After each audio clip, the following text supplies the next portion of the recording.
जैसा कि आपने पहले के ब्लॉग में देखा कि हम लोग मंदिर पहुंच चुके हैं, तो कामाख्या टेम्पल की एक छोटी सी कहानी शायद आप सबको पता होगी, और जिनको नहीं पता है मैं उनके लिए बताती हूँ। माता सती का ने जब अपना देह त्याग दिया था, उसके बाद भगवान शिव उनके शरीर को लेके पूरे विश्व का भ्रमण कर रहे थे दुख में।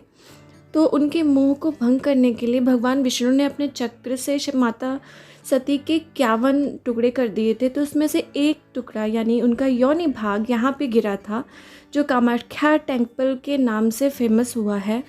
तो बस फिर हम आगे बढ़े, जो भी सामान लेना था पूजा के लिए वो लिया, अगरबत्ती, चुनरी, फूल, सब कुछ लिया। देन उसके बाद वैसे तो मुझे इन सब चीज़ों पे ज़्यादा विश्वास नहीं है, आप श्रद्धा से एक फूल ही चढ़ा दो वही बहुत होता है, बट फिर भी ले लिया हमने। और उसके बाद चल दिए माता रानी के दर्शन के लिए। वैसे सीन तो बहुत ही सुंदर था, पहुंचते पहुंचते थोड़ा टाइम लग गया, बट बहुत अच्छे नज़ारे थे। एक्चुअली वहाँ पे सब बहुत अच्छे से हिंदी बोल पा रहे थे, और हम लोग भले ही उनकी भाषा ना समझ पाए, बट हम लोग जो कहना चाह रहे थे वो बहुत अच्छे से वो समझ पा रहे थे। वहाँ पे जो बोर्ड भी लगे हुए थे वहाँ पे भी हिंदी इंग्लिश का यूज़ हुआ था, और वहाँ की खुद की लोकल लैंग्वेज का भी यूज़ हुआ था, तो आप आसानी से सब पढ़ सकते हो, जान सकते हो। वहाँ के ड्राइवर, शॉप, और मुझे लगता है सब लोग हिंदी प्रॉपरली जानते हैं।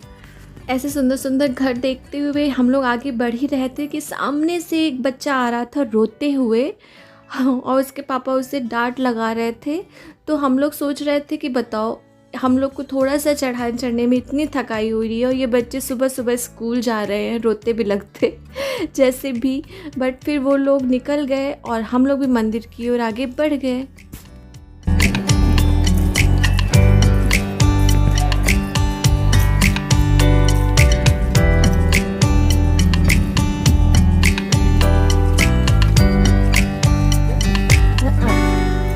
क्या सही में मछली है ना? ये एंट्री गेट है जहाँ से हमें टिकट लेनी है, और ये सामान्य कतार यानी कि नॉर्मल लाइन के लिए यहाँ से टिकट मिलती है। तो हम लोग उतरे और देन वहाँ गए जहाँ पे टिकट मिलता है। वहाँ सबसे पहले आपकी एक फ़ोटो खींची जाएगी, देन उसके बाद ही आपको टिकट दिया जाएगा, और वो टिकट लेने के बाद हम एंट्री कर सकते हैं।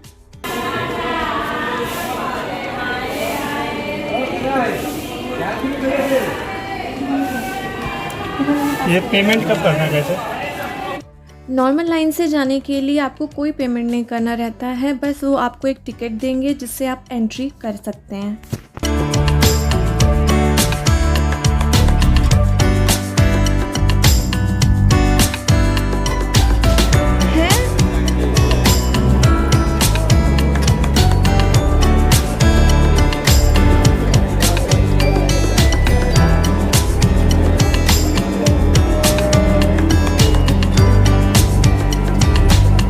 एंट्री करने के बाद आपको ऐसे सीट मिलेगी बैठने के लिए, आप वहाँ पे आराम से बैठ सकते हैं, और लाइन से ही सबको अंदर ले जाया जाता है। जैसे वो लाइन सबसे पहले जो आगे बैठे रहते हैं उनको निकालते, फिर उनके पीछे, फिर उनके पीछे, फिर उनके पीछे, ऐसे बिल्कुल लाइन से वहाँ पे ले जाते हैं। वहाँ पे गार्ड भी रहते हैं, पुलिस वाले भी रहते हैं कि कोई भगदड़ी ना हो, कोई जल्दबाजी ना हो। तो बस फिर हम लोग लाइन में लग के निकल तो लिए थे कॉमन लाइन पे, बट इतनी भीड़ थी कि दर्शन होते होते हमें शाम हो जाते, और उसी दिन हमें शिलोंग के लिए भी निकलना था। तो फिर हम लोग वैसे खड़े तो रहे लाइन में काफ़ी देर, 10-15 मिनट तो खड़े भी रहे, व्यूज़ भी देखे, बट फिर लगा कि नहीं, ऐसे तो नहीं हो पाएगा। तो फिर हम लोग चले गए VIP टिकट लेने के लिए। बहुत पहले निकलना था।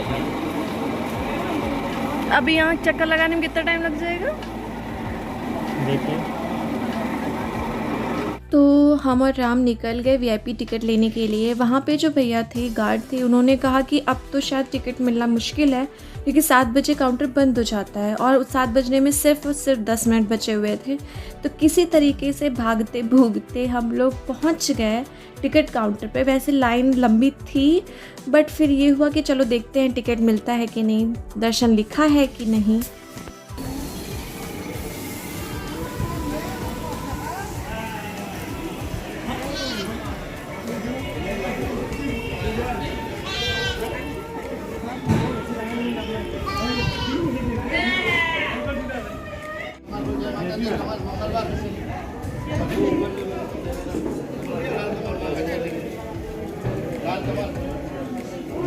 तो फाइनली हमें टिकट मिल गया और हम लोग बहुत खुश थे क्योंकि 7 बजने में सिर्फ और सिर्फ 1 मिनट बचा था। बट मैं देख रही थी कि उसके बाद भी लोग आ रहे थे, पीछे की पूरी सीट भर चुकी थी।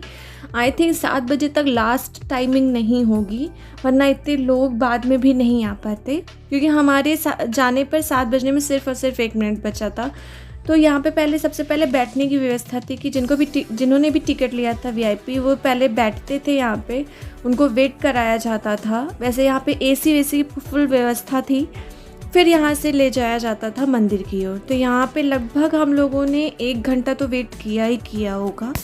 तो फिर बस यहाँ पे भी लाइन से हमें ले जाया जा रहा था मंदिर की ओर, सीढ़ियों से उतर के फिर दूसरी सीढ़ी चढ़ के देन उसके बाद माता रानी के पास जाना था। वैसे इतनी आसानी से दर्शन तो यहाँ भी नहीं मिलने वाले, बट हम पूरी तरह से कोशिश कर रहे थे। ये मंदिर का व्यू था जो बहुत अच्छा लग रहा था।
तो वहाँ भी कुछ लाइन में वेट करने के बाद हमें कहीं जाने का मौका मिला। यहाँ भी प्रॉपर AC वेसी लगी हुई थी कि भक्तों को बिल्कुल दिक्कत ना हो। तो बस यहाँ से सीढ़ी से उतरने के बाद कैमरा स्ट्रिक्टली मना हो गया था, और अगर आपने फिर भी यूज़ किया तो लगभग 2100 चार्जेस थे, फ़ाइन लगे हुए थे। तो बस फिर मैं यहीं तक रिकॉर्ड कर पाई। थोड़ा सा अंदर का व्यू मैं दिखा देती हूँ, थोड़ा सा ही रिकॉर्ड किया था हमने। और बहुत अच्छी मूर्तियाँ और कितनी अच्छी चित्रकारी हुई थी कि मैं बता नहीं सकती। और अंदर से मंदिर इतना सुंदर था कि अलग से वहाँ पे अलग ही ऊर्जा थी वहाँ पे। राम ने कहा कि मुझे ऐसा फील हुआ, अलग सी एनर्जी है वहाँ पे। तो आप भी दर्शन करने ज़रूर जाइएगा। फिर दर्शन करने के बाद वहाँ पे दिया या अगरबत्ती आप जो भी जलाना चाहें आप जला सकते हैं। तो यहाँ पे राम स्ट्रगल कर रहे हैं। अगरबत्ती तो निकाली बट माचिस जली ही नहीं रही थी, हवा इतनी तेज़ चल रही थी कि कोशिश की गई माचिस जलाने की बट वो जली नहीं। तो किसी तरीके से फिर अंदर गए हम लोग, जहाँ पे सब लोग अंदर खड़े हुए हैं वहाँ गए, फिर वहाँ फाइनली जाके जला।